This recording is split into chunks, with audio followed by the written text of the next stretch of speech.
సిద్ధం సభకు కోడుమూరు మండలం నుంచి దరిదాపుగా కార్యకర్తలు నాయకులు 24 బస్సుల్లో బయలుదేరడం జరుగుతుంది. ఈ కార్యక్రమానికి పెద్ద ఎత్తున నియోజకవర్గం నుంచి మా ఇన్ఛార్జ్ కూడా చైర్మన్ హర్షవర్ధన్ రెడ్డి నాయకత్వంలో ఆదిమూలం సతీష్ గారి నాయకత్వంలో బయలుదేరుతున్నాము. ఈ సభ విజయవంతం చేసి మేమంతా ఎన్నికలకు సిద్ధంగా ఉన్నాము. ఏ పార్టీ వచ్చినా ఎవరు వచ్చినా ఎదుర్కోవడానికి సిద్ధం.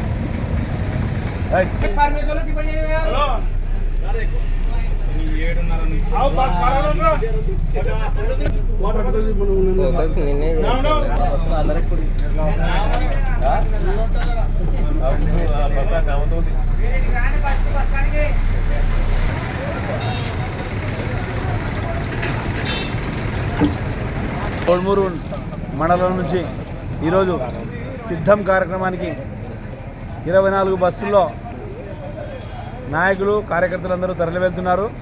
ఈ ఎన్నికల సిద్ధానికి మేము కూడా సిద్ధమంటూ జగనన్న తోడుగా హర్షన్న నాయకత్వంలో మేమంతా ఈరోజు అనంతపురం సిద్ధం సభకు బయలుదేరుతున్నాం. వీడియో